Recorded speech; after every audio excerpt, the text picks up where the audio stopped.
The views and opinions expressed in the following program are those of the hosts and guests, and not necessarily those of the staff or management of Worldwide Digital Broadcasting Corporation.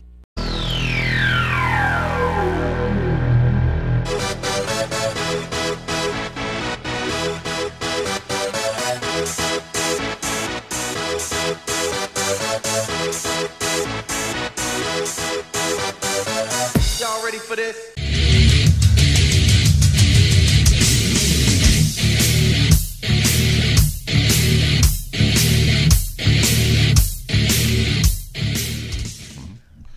Booyah! We are back. It is Wednesday. It is October 25th. In fact, is it the? Yes, it is. It's the last Wednesday in October. Oh, I thought you were saying it's Game 2 of the World Series. No, I'm not going to go there. No, not and it is 6 p.m. Pacific Daylight Time. That means it's time for another installment of Southern Nevada Sports News coming to you from WWDBTV.com.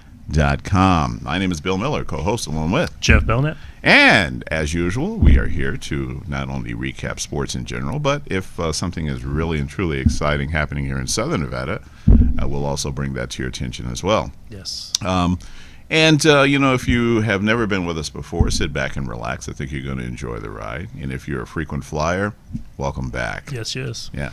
So, John, you feeling better, by the way? Mucho butter. Yes, John Stiles, the head honcho around here, guru and guy that makes all of this happen, has been under the weather the last couple of weeks, and so we haven't kind of gotten his full vocal. I was sick. We haven't quite gotten his full vocal appreciation, as I was going to say. He hasn't sang to us. But, you know, he seems to be a lot more chipper. So, welcome back. Yes, yes, indeedy.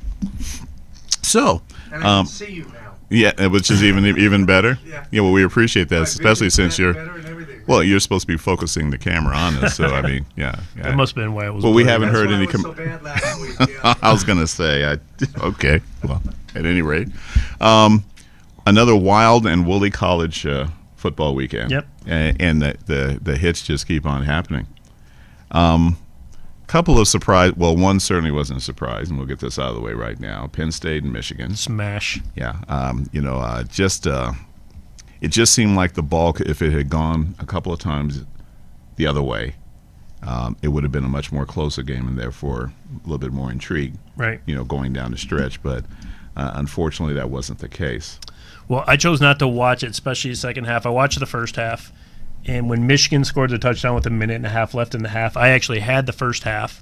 So I was like, oh, my gosh, I can't believe they're going to do this to me. So I actually left, and not knowing that Penn State went right down the field and scored a touchdown and covered the first half for me. Right. And then I didn't watch the second half, but, you know, I took my kids and we were out doing other stuff. But we ended up taking the money, and just exactly like I called it.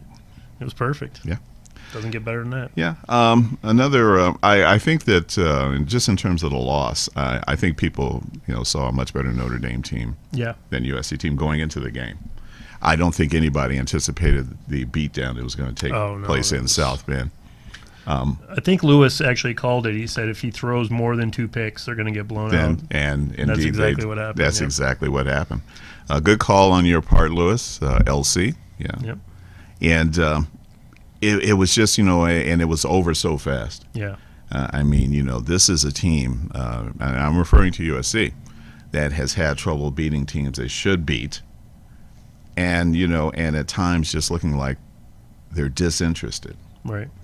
And this is, you know, this is not a team that's built to come back from 28-0. That's right. You know, even at home, yet alone in South Bend, against a very, and let's not take anything away from Notre Dame, against a very good Notre Dame team, which now has to, I guess, be entered into the conversation and discussion about, you know. Well, I mean, it could start and end with this weekend at NC State. Yeah. I mean, it's going to be a big game, and, you know, if they can come in there and just kind of put a whooping on NC State, then yeah. Yeah. I mean, right. This is, of course, after an embarrassing loss last year. Yeah. At North Carolina State. Well, weren't they playing in like 8 inches of water? And of course, it was monsoon. I mean, where games a hurricane hit or something, right? Yeah, in fact, where games were being canceled left and right, for some reason, that one continued. Well, I remember the game, and I remember Brett texting me and saying, hey, they're going to play this game. And I remember they were talking about 20-mile-an-hour winds and typhoon-type weather. And I was like, what better game to bet the under? You know? Yeah, absolutely. And, I mean, they couldn't not throw the ball. Neither team could throw the ball. So just run it and hope for the best. And that's exactly what happened. It was a huge under, and books took a bath on that one. Yeah. Literally. Well, like that. See what I did there? Well, some of the, TCU continues to roll. Oh, they're looking good. And this week, of course, they're hosting, I believe, Iowa State. Yep, big challenge. Yeah. Iowa State's definitely stepped up last few games. And they've been the upset team in the Big 12. They knocked off Oklahoma. Yep. And this is an undefeated TCU team that's currently ranked 4th, if I'm not mistaken. Yes. So this one, I'm kind of thinking that I like the vibe at Iowa State, that they have nothing to lose and everything to gain. And I think it's going to be a close game. Hopefully. And I'm actually picking Iowa State to that must be in our Dirty Dozen? Actually, I haven't seen it yet. I haven't seen it either. I abide by the creed, by the way. Brett, if you're looking on, I absolutely do not look at those until actually we're ready to go forthwith. But I think that one's going to be an interesting game. And, of course, there's the Georgia team continues their juggernaut. Yeah, they're looking good. And everybody, of course, is looking, and I hope they're not looking too far forward. I mean, everybody is now sort of has that Georgia-Alabama game, marked in their schedule. Yeah. But this weekend is the Georgia-Florida, or also known as the world's largest cocktail party. Yep. Down in the swamp in Tallahassee. So this is, this is a team that Georgia should handily beat. But there's a lot of tradition that goes on with this game. Absolutely. And, with college and tradition, that means there's also a lot of emotion. But I think that Georgia's going to kind of go in there and handily win that game. Well, I mean, they're only in 13 points, and that's, anytime you're on the road going anywhere, 13 points is hard to cover, and you're talking about a huge matchup. You never know what the weather's going to be like. Kind of type of game that I'd probably stay away from, but if I had to bet it, I mean, if someone gave me $10,000 and said you have to bet this on one side, I definitely would take Georgia. These are two teams that also have a lot of alumni in the NFL. So there are obviously a lot of I've heard Todd Gurley this morning, who's a Bulldog alumni, and he was already talking about some bets that he's got across the NFL. With some Florida alumni. That they. And it's a huge game for both schools. Oh, absolutely. And they circle on the calendar, and I guess also get their keggers and get everything ready to rock and roll down there. What other surprises did you see last week in the NCAA? Well, I was a little bit surprised at the way that Fresno handled San Diego State at home, and they were laying 7.5 points. I wasn't very surprised that Fresno covered the points, but they really just controlled the game. What happened to San Diego State? This seemed like a team that was kind of, they had the running back that they replaced a superstar, last year with. Well, they seem to be really kind of like mounting an attack to kind of run roughshod over the Mountain West. Well, they're basically one-dimensional, which makes it really difficult to win. Every week. I mean, if somebody plays the run well, you're going to have a challenge if that's all you have. If you don't have a drop back passer. So I think what happened was they ran into a Fresno team that handles the run pretty well, and they were just able to control them. Just kept them under control. That's not going to happen this week, by the way. They'll be able to run out against Hawaii. Okay. So go ahead and lay your 9 points right now. A disappointing loss while we're on the Mountain West has to be for UNLV. Being a favorite going into the game. Yep. Being ahead. Again. 14 points up. And then just, letting it all slip away. Yeah, the fourth quarter again. And, if you watched last week, I liked the over in that game. The over was no problem. Right. Success. Yeah. Mission accomplished. Yeah, it was not very surprising that UNLV's defense wasn't able to stop Utah State. But, I'm really surprised that they just can't put these teams away. I mean, normally that has to do with conditioning. The bottom line is UNLV's defense has been staying on the field a lot. Yeah. And when you start getting into 60, 70 plays on the other team, that's going to be an issue no matter who you are. It doesn't matter if you're UNLV or Michigan or Alabama or anybody. So, obviously if your defense can't get these guys off the field, then conditioning is a huge factor, and they just been getting beat. Well, it would have been different, I think, if this had been which ended up being a lopsided win for Utah State. Yeah. If it had been from the start to finish. Right. UNLV was not having trouble scoring. No.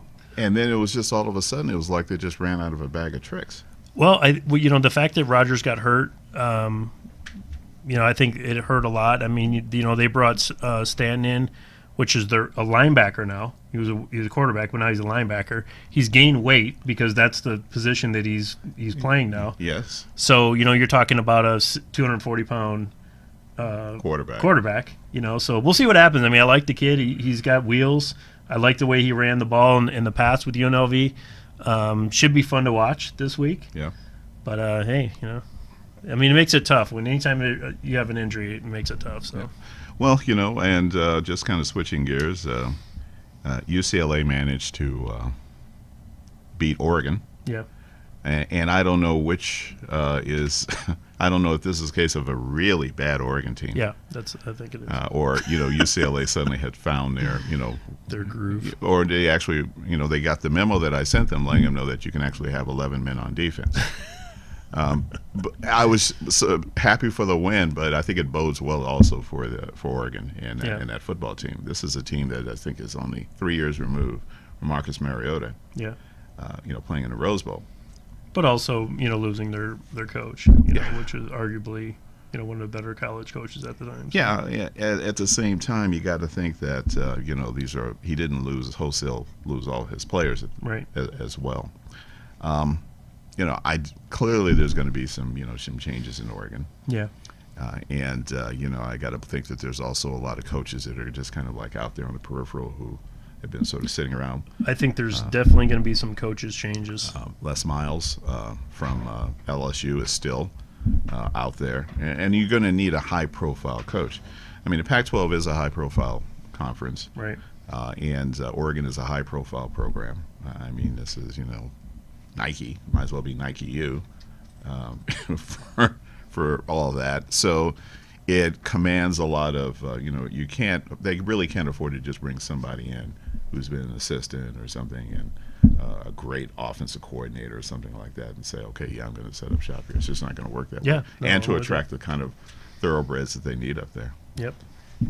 So any other surprises as far as like the college ranks, or want to switch gears to the NFL? Yeah, I mean, as far as I'm just looking at these college games, and I think a lot of them are playing out exactly like that they would. Yeah. There's Rutgers won another Big Ten game. And how is this happening now? Congratulations to Rutgers. Two wins now in the Big Ten in their history in the Big Ten. But hey, I mean, it just shows like how weak some of the lower end teams are in the Big Ten. Yeah. And that's going to happen. Yeah. I mean, I don't care what conference you're at. You're going to have those teams that are going to get just served up week after week. Yep. Well, we're at the quarter hour, so why don't we go ahead and take our first break? Yep. And then when we come back, I think we're going to have an in-studio guest. We're going to switch gears. You are listening to Southern Nevada Sports News, coming to you from WWDBTV.com. We'll be right back.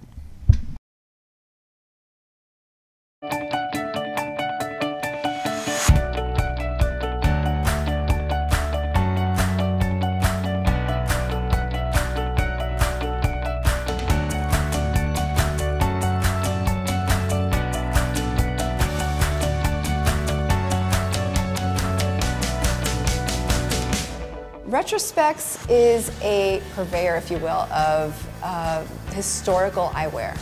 Retrospects is located on the second floor, right across from the chandelier bar. So when you look at our store from the outside, it looks like there isn't much going on in here. And then you open the drawers. We actually carry authentic pieces from the late 1890s to the 1990s. We have almost 3,000 pieces in here. It's like a treasure trove reveal. We do have a collection of new glasses that we have reproduced ourselves. It's called the Cuthbert and Chen collection.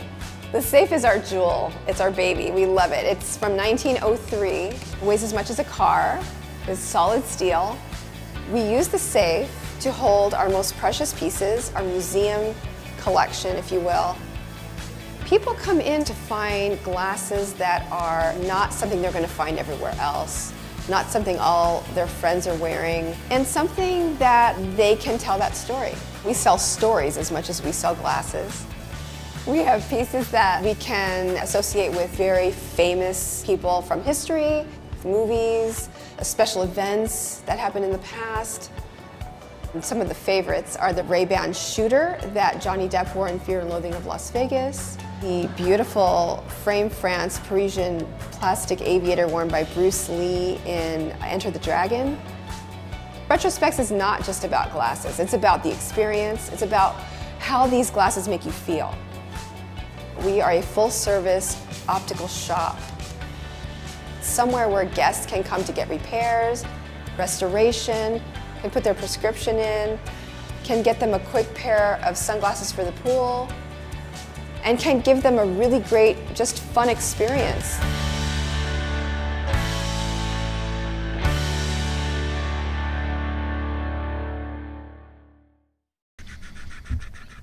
All right, we are back for round two. Southern Nevada Sports News coming to you from WWDBTV.com.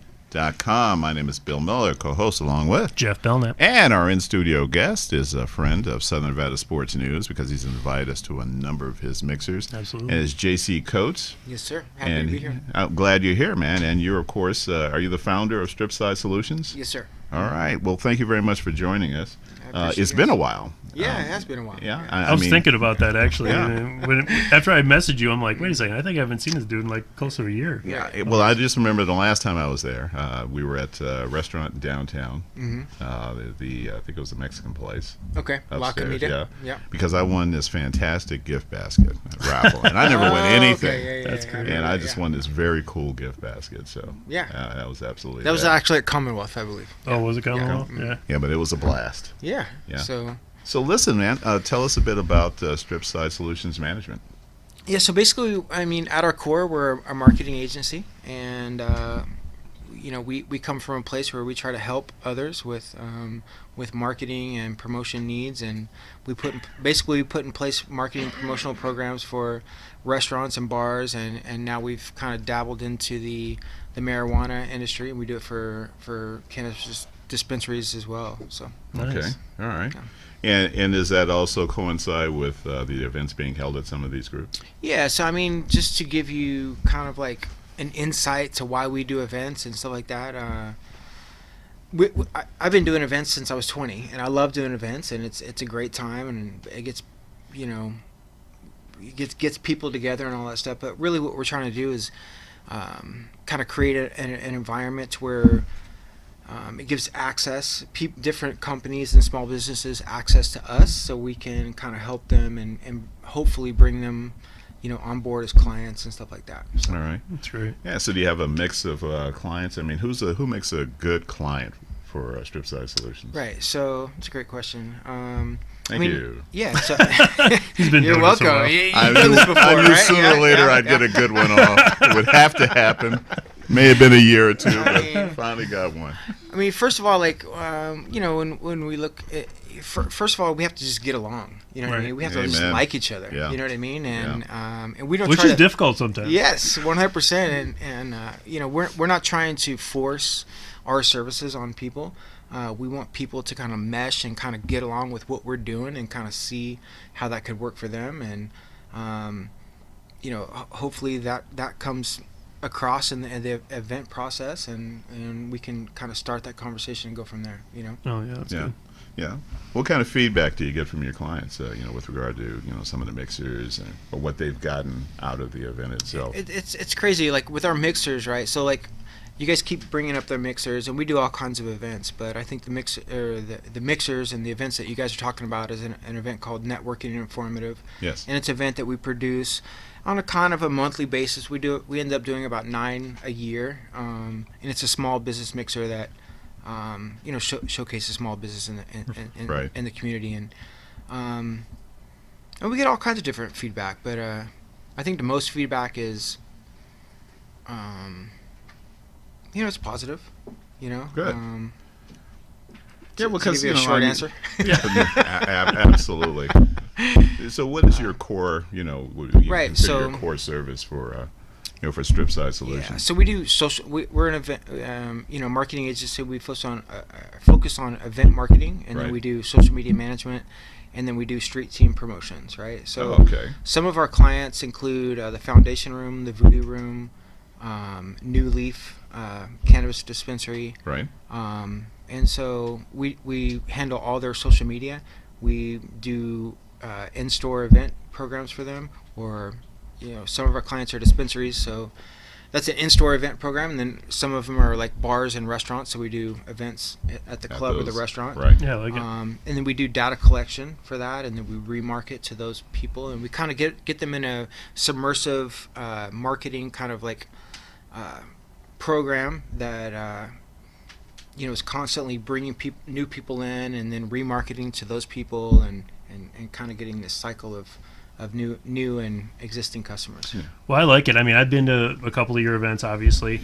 I was just kind of going back because when we met, it was at the downtown Container Park. I met, and you remember that? Yep. And the weed was just barely getting on the ballot. Right. Mm-hmm. And I remember you and your girlfriend were asking me, is it your girlfriend or wife? Or yeah. Girlfriend? Okay. Yeah. So we were talking about it, and you asked me, Jeff, hey, what do you think? And I say, hey, man, there's a lot of money in it. So obviously anytime there's a lot of money in it, but they've actually taken off. You are a big proponent of what's happening there. Tell us a little bit about New Leaf, because I just want to share with you, I went and picked up some lotion. Okay. And this stuff is great. Right. You're talking about pain relief. I'm like, wow. I mean, it was like a noticeable difference. Mm-hmm. So just tell us a little about New Leaf and what they got going on. Right. So I mean, the main thing with cannabis in Las Vegas and that whole space is, it came in as a medical basis in the beginning, right? So that's kind of how it got pushed through legislation, and we got it legal now and all that stuff. So, it's basically on a thesis that, you can get sick, right? And you can go to the doctor and you can just take what they tell you to take, right? Right. Or you could do that also, and I'm not saying that's bad, but always bad. Could be bad. It could be bad, could be good, it could be good, right? But there's also a path that you can take that's more like taking action on yourself, you know what I mean, to look in different avenues and stuff like that. And so cannabis has a huge gateway for all that stuff for medical patients. That's right. And let's be real, I spoke to weed growing up, and a lot of people did too, and a lot of people say it's better than alcohol and things like this, but that's kind of the landscape of the cannabis industry that's kind of ushered itself into this space. But yeah, New Leaf is a dispensary. It's here in Las Vegas. It's right behind the Wynn. Our company has been contracted to do all the marketing over there, so we do an in-store events program. We do all their social media. We do their email marketing. We have an influencer program over there. We actually have an event tomorrow called the Grim Reefer. Nice. Right? That's beautiful. I love it. Where's that one at? That's going to be at New Leaf. So okay. That's part of the in-store events program where we pick different vendors that are producing, cannabis products here in Las Vegas. And I don't know if you guys noticed, or know this, but the only items that are sold in Nevada, are grown here in Nevada. That's right. So it's highly regulated. So there's only 60 licenses, roughly here in Nevada, and so we pick some of our favorite vendors, and we showcase them on a monthly basis. And so that's what beautiful. That event is tomorrow. Well, I think because I just went and stopped by. I'm plead the fifth on all the other stuff, but I did stop by, and the one thing I was impressed with was the educational part of it. Sure. So when you go in there, the beer tender or bud tenders, whatever they call them, they actually educate you in a sense, like right. What is it you're looking for, right. And then you can kind of explain to them, hey, I want to shut down, or hey, I need something to pep me up, or whatever it is. And there's actually a choice, which a lot of people don't get. Right. A lot of people think, oh, you just smoke and you're just knocked out, and you whatever. But I was like, wow, and this coming from somebody that has some experience in a sense, So And, I was impressed. Yeah, I mean, I went to, I went to Master Mixology School. I'm an old bartender. Right. And I went to sommelier school, and so the reason I brought that up is it lends to that. I mean, some of the processes of how the products are made and brought to life, and some of the different effects are very similar to that. And so, but yeah, it even goes further in the cannabis. Oh, I know it does. Yeah, it does. So I see you have a Piso hat on, so you're not... Pisos was actually our first client. Okay. Right, so we still have a great relationship over there, but we do an event called Culture and Cannabis. It's a monthly cannabis event. We like to think it's one of the forward-pushing cannabis events in Las Vegas. We play by the rules. We've been around for over a year, and we've showcased some of the top vendors in the game here in Nevada, and we actually created the event for Pisos, even though we don't continually do it with them anymore. We kind of do it ourselves and That's good. And showcase other places just besides Pisos. Yep. But yeah. So you have the event at New Leaf. Tomorrow. That's tomorrow, and then on Thursday Yep. you have an event at the High Roller. Yep. Or is that High Roller, or is that the name That's of the it? High Roller event. Yeah. Okay, Yeah. that is a High Roller event. Yeah. Okay, Mhm. so then this weekend at the Right. Foundation Room, you have a Halloween party. Tell us a little bit about that. Yeah, so that's our second annual Halloween party that we do through our Stripside company. And that's just basically a party that we do at the Foundation Room. And, we did it last year and we did it this year. And, because of the tragedies and the shootings and all that stuff, we hope, we've been working in that venue in and around Mandalay Bay and for a while. And, we just wanted to ask people to, help us support the Mandalay Bay. That's what I right. mean? Those Yeah. people work there, and we need support. Go down there, grab some lunch. Something. Do something to support us down there, and so we've kind of framed up that event to kind of help support the people and our friends that are there. Right. Yeah, I love that, man. I mean, tourism is a huge part of our city, and the locals supporting Mandalay Bay is just as huge as the other people coming. So I really appreciate you doing that for them. We appreciate that too, and we, all of us that are in this community, like you guys, you're major pillars in this community, doing this show and the things that we do, and sometimes we grasp at things. What can we actually do to show support and stuff like that? And I think that was one of the big things that we could do, just to say that it's okay and come down and support us, and we're still here and we're still doing business, and it's okay. Yeah. Well done. And on top of that, great venue. Yeah, I mean, it beautiful is. view of the city. I mean, I've It's getting actually better. eaten dinner there. I mean, it's Yeah. a fabulous restaurant as well. So yeah, I So, like it, man. yeah. Very good. Wow. Yeah, I know you're at the very heart of Stripside Solutions. It's got to be your social media. How can folks follow you, reach you? Yes, you can. We're on Instagram at Stripside Solutions, it's Stripside Solutions on Facebook, and then on Instagram it's Stripside Management Group. Okay. So Okay. Very good. Yeah, please follow both. I mean, you guys constantly have pictures of your party, and you have photographers that go and kind of follow you guys through, and that's all pretty cool. So then you're also partner up with First Friday. right. So that obviously there's one coming up. We're just a few weeks away. So Yeah, so that's our cannabis event, and Okay. we're really proud of that event because we've had to navigate through the laws, right? Right. Being a cannabis event, are we, staying within the rules and how that is showcased through, a public showcase of cannabis, activity, right? Right. But yeah, so it's a non-consumption event. People do what they do. If they want to do it, that's fine. But we don't promote public Or consumption provide. Right. We don't offer free samples and all that stuff. But we do showcase some of the top, cannabis vendors in Nevada. That includes a Weekend Box, Hydro Geeks, which is probably a huge hydroponic store, different dispensaries. But yeah, that happens every First Friday South. At the Funk Yard at the Rebar. Funk Yard at the The River. So Funk Yard that's at the on Main Rebar. Street. Yep, that's On right yep. in the heart of the art district. Yeah. Right. Mhm. Yeah. So we're First Friday South. Right. So it's literally, if you're familiar with First Friday, there's Charleston, Right. and then we're on the south side, and then there's north side. So Charleston near being the Don- line of demarcation. Yeah. Near Casa Don Juan. right across the street. Yeah, well, I love that place. My favorite. I'm giving them a free shout out. It is literally my favorite Mexican and it has become restaurant. my son as well. We love that spot. And if you have to be also a Frida Kahlo fan because their paintings and pictures are all over the restaurant. Yeah, true. But great food. Great food. Well, not only that, but we got Tacos Huevos right there as well. Yep. Friend of the show, and those guys are great over there. I love that place. They bought grub. Yeah. You can easily become our friend. Just bring us food. You get a permanent spot. No, so that's great, man. So what do you have a vision? I mean, where's this going from here? I mean, obviously, there's plenty of marketing needs to be done. There's plenty of events that need to be happening. I mean, do you got something laid out for 2018?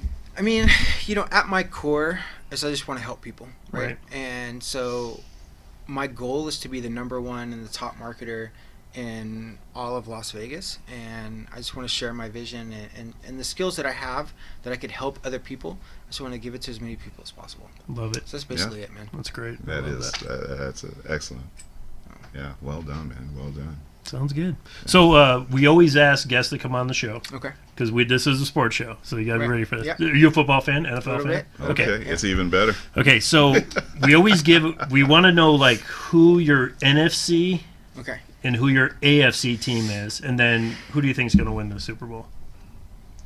He's got a Packers shirt on. He's got a Packers shirt on. So. Defer. He's going Packers, but without Aaron Rodgers. You know what? Come on in, here, man. young Come man. Yeah. Come on over Packers! All right. Yeah, keep cool. Packers! Okay, yeah. Packers. He's a big Aaron Rodgers is... Well, I heard that. Well, I kinda see the number 12 on there, the too. incident about Aaron Rodgers. Yeah, Aaron Rodgers is kind of out of the game. Broke his collarbone, yeah.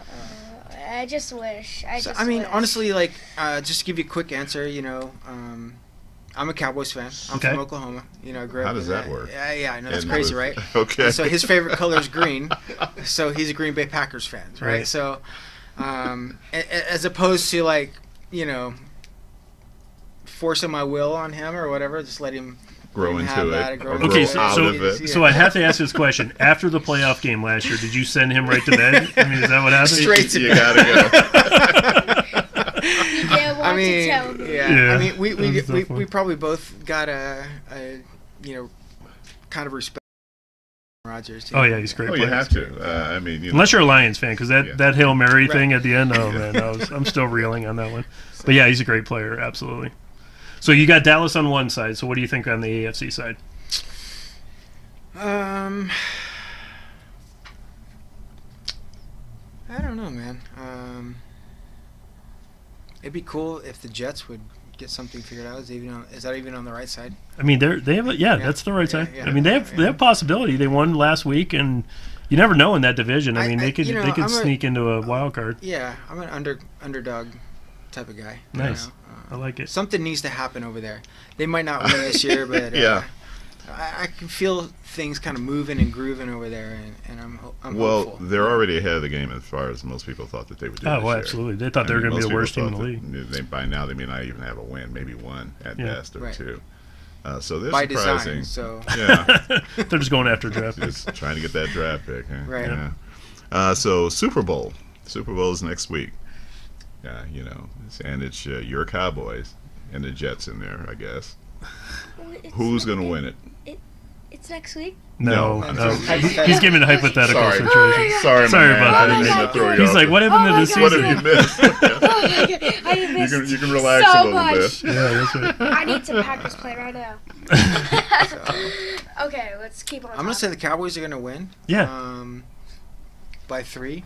There you go. There we go. All right. I like the Cowboys' chance. I mean, the Eagles are playing really well, so that's going to be a tough spot. Well. Right. But I mean, Washington's beatable. Obviously, the way that they've been playing, and the Giants. I mean, I don't even know what to say about the Giants. So, you should be able to pull that division out and be competitive. So that's good stuff. We could pull the division, but you got to shoot. What does that mean? Well, I'll tell you what. Honestly, I mean, the winner it hasn't meant much, in the past. The winner of that division could easily. I had the dad. The winner of that division could easily represent the NFC. So, Atlanta's has their hiccups, and with Green Bay having some issues. Minnesota's got quarterback issues. The Lions are just the Lions, So it's kind of like it's a wide open door. I mean, I like it. I like your play. All right. Well, JC. One more shout out. You want to do one more shout out for the social media? Yeah. So it's Stripside Management Group on Instagram and Stripside Solutions on Facebook. All right. And so that's where we're at. New Leaf, Las Vegas. I have a bunch. Culture and Cannabis, Las Vegas. That's about it. All right. Sounds good. You got a shout out? Yes, I do. All right. Make it happen, Captain. People who are watching this, my brother's favorite baseball team, because this is technically a sports thing, is the Cubs. Technically, still Packers all day long. Packers. My man, there you go. Good job, buddy. All right. JC Coates, thank you very much, man, for coming in. Yeah. Appreciate it. Yeah, very humble. Thank you. All right. Stripside Solutions, go in, contact them. Also follow them as well. And we really appreciate you coming in. And always, you got an open invitation, man, to come on in. Come back anytime. All right. And Vegas Strong, everybody. That's right. Vegas Strong. 100%. All right, we're going to take a break. And when we come back, it'll be Dirty Dozen time here at Southern Nevada Sports News, coming to you from WWDBTV.com. We'll be right back. Crazy Terry here with your car care tip of the day. Today's tips on cooling systems. This vehicle's got about 182,000 miles on it, so if you're checking the coolant, check the hoses too. Just feel them and see if they're soft or any signs of fatigue for the mileage on it. They don't feel bad. They look like they're still the original hose, but you want to make sure you don't go too long with these hoses because they will eventually deteriorate, cause a problem. In this case, this car's got a visible leak. The customer brought it to us. We'll pop the hood and check the cooling system. First, we just relieve any pressure might be on the cap. Remove the cap. Take a look inside. We see it's kind of low. Now we'll start our inspection. What we found on this one is the top tank is leaking. It's got a crack in it. Pretty common for these plastic radiators to do that. I want to get to a shop right away because severe engine damage can result from overheating condition like this. In this case, it was pretty easy to see the crack was right on the top tank. But a lot of times we'll have to pressurize the system to locate the exact leak. Could be a hose in the back, could be underneath. Some of these are hard to find. But in this case, a very common leak, the top tank. When we're testing a cooling system, it's okay to use just water, but you want to make sure when you're filling it up properly, it's a 50-50 mix of antifreeze and water. It needs the water to make the chemical work, so don't just put straight antifreeze. 50-50 mix is the best way to go. Keep it clean, keep it rust-free. So as you can see, we got a pretty active leak. You got to get this fixed, or there's going to be some engine problems. If you're going to top off your own coolant, it's really not that hard. If you got a radiator cap, just make sure it's not hot. Take the cap off and take a look. In this case, we're pretty full here, but what we have is the overflow jugs empty. So we'll just add that. Once again, check your manufacturer's specs to make sure what type of coolant you have. In this case, we're using the good old green. There's gold, there's red, there's yellow, all types out there. Just want to make sure you're staying with your manufacturer recommended coolant. And that's really all there is to it. The cooling system is a major component. You'll want to service that regularly. If you have a problem, it could be too late and cost you thousands of dollars. If ever you have a problem, come into Sun Valley Automotive. It's no charge to look at your cooling system. This is Crazy Terry with your car care tip of the day.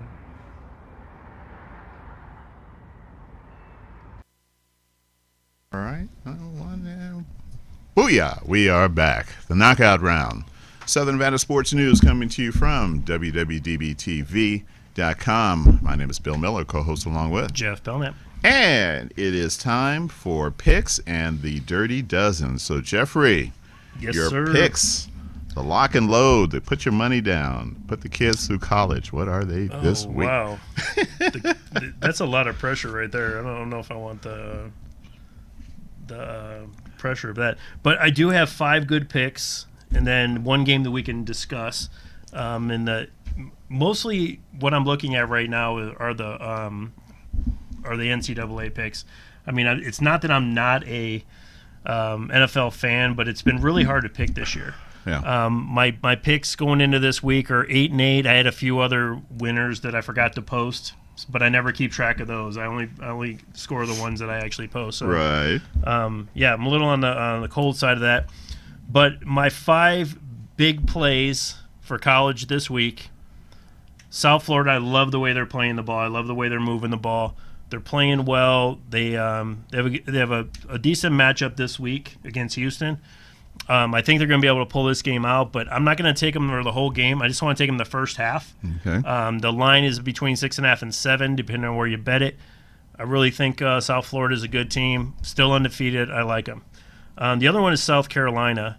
South Carolina is a team that's kind of been like hit and miss with a lot of the stuff that they got going on, but I kind of feel like they're meshing, kind of coming off a week where they didn't play any ball, laying 7 points. Well, you can't play Tennessee every week. That's true. That's true. And I kind of feel sorry. I mean, it's unfortunate that people can't play Tennessee every week, but so that's another one I like, -7. The first half in the Oklahoma game, Oklahoma has to snap back. They've been really playing tough. If they want to push to actually make this playoff, they have to start winning some games and hope some other teams lose. That's true. Yeah. And I really think that they're gonna win this game, and I think they're gonna win it handily. But I'm not gonna bet the whole game. I'm gonna go -13 points in the first half. I think that they'll be up big in this game, possibly up by 13 by the end of the first quarter. But let's just keep it safe. Okay. I think San Diego State comes back against Hawaii. They played a couple of teams that, with Boise State and Fresno State, they've been able to control the run. Hawaii is not one of those teams.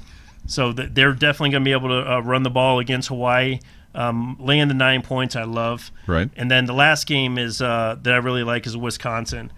I watched the game against with Wisconsin last week. They are a very good team. I actually put a little bit of after watching the game, I put a little bit of action on them to actually win it all. Right. And I'm not saying that they're a team that's going to run away with everything, but they're almost like a kind of a team that can sneak up on somebody. Right. Still undefeated. Right. They still got some big games in the Big Ten to play. If they can skate through those games, they might be a contender in there. You can still get them about 22 to 25 to 1. So those are the games. Okay. The one game that I would just want to talk about, because it's going to be interesting, is the Penn State and Ohio State game. Right. I think the book actually has this game right. A lot of people I talk to, Penn State, beat up Michigan, blah, blah, blah. They beat a Michigan team that's not that good. And that's not really nothing against Michigan. But a Michigan team that graduated a lot of players. A Michigan team that has a good defense. Absolutely. Yeah, their offense hasn't been good, and obviously because of losing their senior quarterback. Absolutely. But their defense, has been playing very well. Well, I think the biggest problem for Michigan, it's even going to be a problem this week against Rutgers, is that their offense, O'Korn came from Houston where he just slung the ball everywhere. Right. And now they're like kind of corralling him, trying to get him to be a certain type of quarterback that he's really not. Because it's an NFL offense. Yeah. So my point is he would set up better in a spread style offense, which is also an NFL set. Right. So that's not what Jim Harbaugh is doing. I don't even know why he picked up the kid and even asked him to transfer, because he probably cost him an NFL contract. So Penn State, I think it's going to be a good game. The reason why I want to bring it up is I like the over. The over-under is 57. Both of these teams can score. Yes. So I don't see that game being a huge problem. It's not one of my favorite ones to bet, but definitely keep an eye on that 57 points. I believe it's going to go up by game time. Okay. So we got time for the Dirty Dozen? All right. Yeah, we're going to have to make it happen here. All right, Dirty Dozen. We just opened up the Dirty Dozen sent to us from Brett Price. The current stats are shocking. Believe me, I have no idea how this is, but I'm ahead at 56 and 39. Nice. Brett is at 54 and 41, and JB's at 51 and 44. But everybody's above 500. That's great. I mean, so this is. Wow, that puts me 8 games back. So this is bizarre at best. I mean, I have no idea how this works, and I have no idea how I'm in front. Just keep it up. Let's just keep it going. So we'll go through these as quick as we can. First one up, Tennessee at Kentucky. Brett has Kentucky. Oh, man. I think Tennessee's got to play some tough games. This game's at Kentucky. Kentucky's probably a better team. I'll go Kentucky. All right. I'm also going to go with Kentucky. Unfortunately, Tennessee has just not shown me anything. Yep. And I think they may have just kind of thrown in the towels. That's across the board. Next, we've got Virginia at Pitt. And Brett is taking Virginia. Virginia at Pitt. I'm going to take Pitt just because it's at Pitt. Yeah. I'm going to also go with Pitt. Virginia didn't look too really well at all last week. Next, we've got Indiana at Maryland. You know what? I watched Indiana play against Michigan and Michigan State. They're a scrappy team. I don't really think Maryland can hang in this game. I'm going to take Indiana, and they're going to win by a squeaker. I'm pretty sure that spread's probably pretty close. Okay. But I think Indiana can pull that game out. All righty. Brett took Indiana as well. I'm going to also take Indiana. Okay. Next, we've got, looks like New Mexico at Wyoming. Everyone's whipping boy, New Mexico. Brett is taking New Mexico. At Wyoming. I'm going to take Wyoming because they're at home. And I'm going to say that I watched the game last week, Colorado State against New Mexico. Right. And I just want to give a shout-out to the punter from New Mexico. Okay. This guy really kept them in the game because he had a 78-yard punt, okay? Wow. So I'm sitting here watching this game, but it wasn't just that punt. There was a couple of other times that he pinned Colorado State back deep in their own end. And to me, that's like an unseen thing. When you got somebody that's really keeping you in a game, shout out to Corey. I'm sorry, I butcher your last name, but I'm gonna tag you in this video. But okay. he played very well, and he even caught the attention of Pro Kick. So all right. Okay, next up we've got Michigan State at Northwestern. Brett's taking Northwestern. At Northwest, I'm going to take the Sparty. I got to catch up with you guys, so I got to go against Brett a couple times. I'm going to take MSU. Okay. I just think they're a better team. Next we've got Wazoo. What? Oh yeah, Washington State at Arizona. Man, that's going to be a good game.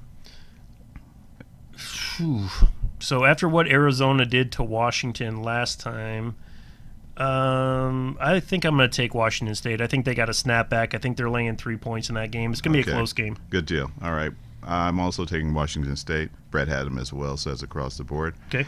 Next, we've got Mississippi State at Texas A&M. And Brett's taking the Aggies. I'm going to go Mississippi State. Okay. And I'm going to also take Mississippi State. Okay. Next, we've got Cal at Colorado. And Brett's taking Colorado. Ooh, geez, at Colorado. I think Cal has surprised me a little bit. I'm not really sure how to play Colorado, so I'm not going to do that this week. I'm going to go Cal. Cal, okay. I'm going to also take Cal. Next up, we've got the NFL. Carolina at Bucks, the nemesis of the Buccaneers. But I'm going to go first. The way Carolina's been playing lately, I'm taking the Bucks. Yeah, Cam Newton's been really having some trouble. But on the other side of that, I mean, the Bucks just really haven't impressed me. That's man. I'm gonna take. Where is it? The game at? The game is at Tampa. At Tampa. Okay, I'm gonna take Tampa just because they're the home team. Okay. Next up, Dallas at Washington. Always a bloodbath. Oh, I'm gonna take Dallas. Brett is taking Washington. I wasn't impressed at all with Washington, and they were struggling. Their offensive line is injured. Yeah, I think they might have a little bit of problem with Dallas. And I think Norman is also out again. Yep. I think this week I'm going to also go with Dallas. Right. I think he's going to light them up. Okay. Next one, Pittsburgh at Detroit. I'm going with the D. You're going with the D. Just because they're at home, and I think the books are kind of telling us something. When you got to spread that low in a game like that, I mean, it kind of seems like it should be a lot bigger. But Detroit coming off the bye week. Yeah, and Brett is also taking Detroit. I'm going to go with Pittsburgh. Uh-oh. Going to be on the outside looking. Just for that, I'm going against UCLA, who are really playing. Oh, that's a safe bet. Next, and it looks like we've got Oakland at Buffalo. Brett is taking Buffalo. I think I'm going to take Buffalo, too. I think without Marshawn Lynch, man, Amari Cooper played so well against last week. I'm gonna take Oakland. I'm going to take an Oakland. Can you go with Oakland? Yep. Okay. And let's see, Brett took Buffalo, and I'm going to go with Buffalo as well. I just think that, unfortunately the Raiders are just not playing really good ball right now. And, well, I mean, they played really good last week, but... And that actually is it. That's it. Oh, my gosh. We got it in. I like it. Outstanding. Oh, we still got 2 minutes. Okay, so let's talk about the... No, let's not talk about the baseball. I'm just going to tell you it's a close game. How about that? Verlander's pitching a gem, but so is Hill, so... It's looking good. Okay. Thanks Obviously, for sharing Bill's a huge Dodger fan. He's just nervous as hell. And I like the way JV's been pitching, 9-0, going into tonight. So obviously it's he's doing his thing, and that home run the other night, though, I'll tell you, man, I was really fired up when he hit the home run. The guy that hit the home run for the Dodgers last night. Oh, yeah. When he hit the home run, I was actually kind of got excited for a second, and I'm not a Dodger fan, and my you're not a hater either. I'm not really a hater. I'm not a hater. Yeah. I am a Laker hater. And by the way, they're playing Washington tonight. Yes. And the spread is only 5. I got some sizable action on Washington. Got some action on it. I don't like 5 as a number, but I also don't like the Lakers, and I think they're going to win the game. Okay. Pretty easily. All right. Listen, another hour just blows by. Yeah. I'd like to thank J.C. Coates, Stripside Solutions, for in studio, and along with his protege, who's obviously a Packer fan. That's right. And of course, join us next Wednesday. It'll be the 1st of November, in terms of the first November show. That's 6 right. p.m. Pacific Daylight Time, and we're getting pretty close to Standard Time. But it'll be time for another installment of Southern Nevada Sports News coming to you from WWDBTV.com. Have a great week. God bless.